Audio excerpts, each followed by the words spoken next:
आदिवासी हिंदू नहीं है। अब छोटी देता हूं उन सभी तत्वों को मैं। जब हम त्रिवेणी पर खड़े हैं, हिंदू आस्था के अनुसार अस्थि विसर्जन करते हैं, महादेव यहाँ है, मेरे अपने पूर्वज वाल्मीकि ऋषि यहाँ है, इसलिए नहीं यहाँ है, हम हिंदू हैं इसलिए यहाँ है। और जो ये कहता है कि आदिवासी हिंदू नहीं है, वो क्यों कहता है, मुझे कुछ दस्तावेज देने का मेरा कोर्ट करना चाहूंगा आप सभी जनता के सामने, और जितने वरिष्ठ जन है वो सभी जानते हैं, लेकिन बोलना जरूरी है। इसलिए कि आदिवासी हिंदू ने ऐसा पहला किसने कहा था? जो कहा था एक पादरी, जिसका नाम था वेरियर एल्विन, उसका नाम है वेरियर एल्विन नाम का एक पादरी था, उसने कहा था। तो क्या ऐसा बोलने वाले लोग पादरियों की बात कर रहे हैं?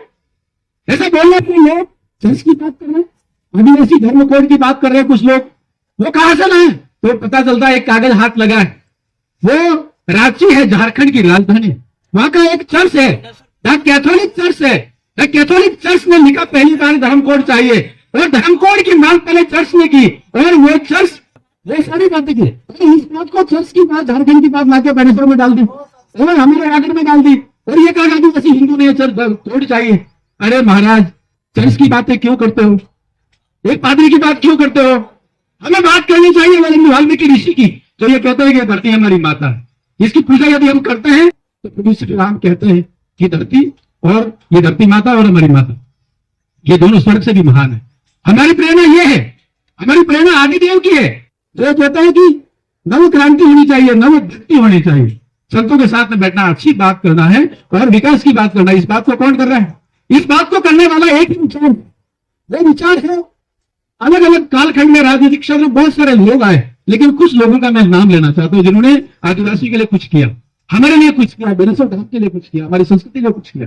पहला नाम आता है पूर्व प्रधानमंत्री स्वर्गीय अटल बिहारी वाजपेयी, और उन्होंने सबसे पहले भारत सरकार में एक मंत्रालय खोला, उस मंत्रालय का नाम लिखा जनजातीय कार्य मंत्रालय। मुझे लगता है वहां से बात शुरू हुई, और यह 1999 की बात। मैं कुछ प्रश्न करना चाहता हूं, जो राजनीतिक क्षेत्र में कार्यकर्ता बात करते हैं उनको ये पूछना चाहिए, 1999 से पहले कौन लोग इस देश में शासन करते थे, जिनको ये ध्यान में क्यों नहीं आया कि आदिवासी भी इस देश का निवासी है और ये गरीबी में है, वो अभाव में है, उनको राइट का है, उसमें राइट नहीं दिया जा रहा है, उसका काम कौन करेगा? ये क्यों ध्यान में नहीं आया? उससे प्रश्न पूछना है। दूसरा, कौन आया 2003 में संविधान संशोधन हुआ, ये हमारे लिए, हमें आदिवासी के लिए, जनजाति के लिए, अनुसूचित जनजातियों के लिए राष्ट्रीय अनुसूचित जनजाति आयोग आया, और ये भी अटल जी ने दिया। मैं नमन करता हूं अटल जी को, ये बहुत महत्वपूर्ण बात है, क्योंकि मेला है, आदिदेव की प्रेरणा है। तो हम सही सही बात नहीं करेंगे तो मजा नहीं आएगा, हमें सही सही बात भी करना जिन्होंने हमारा अपना कुछ किया है। और एक बात और लेना चाहता हूं, मैं भैरव सिंह शेखावत का नाम लेना चाहता हूं। इस क्षेत्र में जिसको हम अनुसूचित क्षेत्र बोलते हैं, पहली बार यहाँ के निवासियों को जाके युवा को नौकरियों में आरक्षण देने का काम 1995 में भैरव सिंह शेखावत ने किया। मुझे लगता है वो कौन से राजनीति से आता है, कौन से राजनीतिक दल से आता है, मुझे नहीं पता, मुझे ज्यादा नहीं पता उनके बारे में, कहां कहां काम किया उन्होंने, लेकिन उन्होंने 1995 में दिया। और नंदलाल मीणा का धन्यवाद, उस टाइम वो मंत्री थे जनजाति कार्य मंत्रालय के राजस्थान में, उन्होंने ये काम किया। और उसके बाद यात्रा बहुत सारी है, जहाँ के फर्जी मूल्यवासी बनते थे, मूल्यवासी प्रमाण पत्र बना के लोग नौकरी छीन के ले जाते थे, उनको रोका 2016 में वसुंधरा जी ने। और उन्होंने कहा कि 1970 में जो यहाँ पे रह रहा था, उनके बच्चे हैं, उन्हीं को मूल्यवास मिलेगा, चाहे वो एसटी एससी का हो, ओबीसी का हो, यहाँ का जनरल हो, सभी को, वहां से आने वाला उसको लाभ नहीं मिलेगा। ये सारे काम जिसने भी किए वो बहुत महत्वपूर्ण है, लेकिन आज बात चल रही है हमारी अस्मिता की, हमारी अपनी पहचान की। इसको बोलते 5वीं अनुसूची।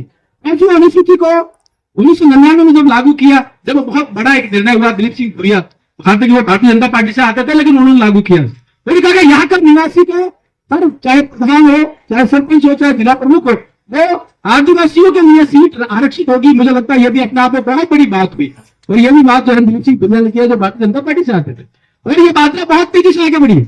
आज जहां जिस क्षेत्र में हम लोग काम करते हैं, ये कालखंड है जहां कई जगह कांग्रेस की सरकार है, कई जगह दूसरी सरकारें भी है, और भारत केंद्र में मोदी जी की सरकार है, राजस्थान में भजनलाल जी की सरकार, ये सरकारें सारी काम कर रही है, ये सरकारें काम तेजी से कर रही है, अलग अलग काम खंड के। लेकिन कुछ बात, 3 बातें आपके सामने और रखना चाहता हूं। हमारा अपना गौरव, हमारे आदिवासी की बात कौन करेगा? हमारा अपना प्रतीक कौन? हमारा अपना प्रतीक है मानगढ़, हमारा अपना प्रतीक है भगवान बिरसा मुंडा, इनकी बात कौन करेगा? तो देखिए, इतिहास में पहली बार नरेंद्र भाई मोदी, माननीय प्रधानमंत्री जी बने, मानगढ़ धाम आए 1 नवंबर 1922 को, और आए और बहुत बात किया क्या गई 4 राज्यों के लिए। उन्होंने कहा राजस्थान, गुजरात, मध्य प्रदेश और महाराष्ट्र चारों मिलके मानगढ़ धाम के लिए कुछ करे। मुझे लगता है बहुत कुछ किया होगा, लेकिन आज की तारीख में चारों जगह जो सरकार है वहां पर हम बात करने की और उनसे लड़ झगड़ने की ताकत में हमें स्थिति में हम मन में भावना है कि मानगढ़ धाम के साथ साथ गणेश्वर धाम पर भी जनजाति गौरव का कोई बहुत बड़ा स्मारक जो राष्ट्रीय स्तर पर होना चाहिए। हम सभी की राय से हम इस बात को आगे बढ़ाएं। दूसरी बात की भगवान बिरसा मुंडा जिन्होंने पहली बार अंग्रेजों को ललकारा, हमारा दुश्मन कौन? अंग्रेज। सन 1900 में ललकारा, 1895 से उन्होंने बहुत लंबी यात्रा है, उलगुलान किया था और किस टाइप के लिए किया था? जल, जंगल, जमीन, जंग और जानवर हम सभी के लिए किया था, जिसको हम बोलते प्रकृति की रक्षा के लिए किया। कोई ललकारा नहीं अंग्रेजों को, उन्होंने सीधे कहा। उनकी 10 शिक्षा इस्तेमाल नहीं जाता, लेकिन वह बातें मुझे बहुत बार याद आती है। उन्होंने कहा है, उन्होंने ये कहा कि दूसरे धर्म से बढ़िया है हमारा अपना धर्म। हमारा अपना धर्म कौन सा? लेकिन बिरसा मुंडा किसके लिए कहे?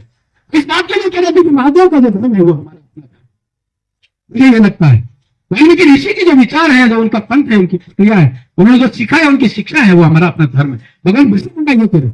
आज हमें ये याद रखना कि भारत का धर्म सनातन धर्म संस्कृति परंपरा जिसके बहुत सारे रूप है, उस सभी रूपों को लिए भगवान बिरसा मुंडा समर्पित है। और दूसरा उन्होंने कहा कि गौ माता और तुलसी माता की पूजा करना है। मुझे बताइए, आदिवासियों में से पैदा हुआ एक 26 साल का युवा तो कितनी भी क्रांतिकारी हुआ, उसमें एकमात्र ऐसा जिसको लोग भगवान कहते हैं, वो ये कह रहा है कि गौ माता तुलसी माता की पूजा करना है। मुझे यार ये बताइए, गौ माता पूजा करने के लिए कौन आगे आया है? कौन सा धर्म आया आगे?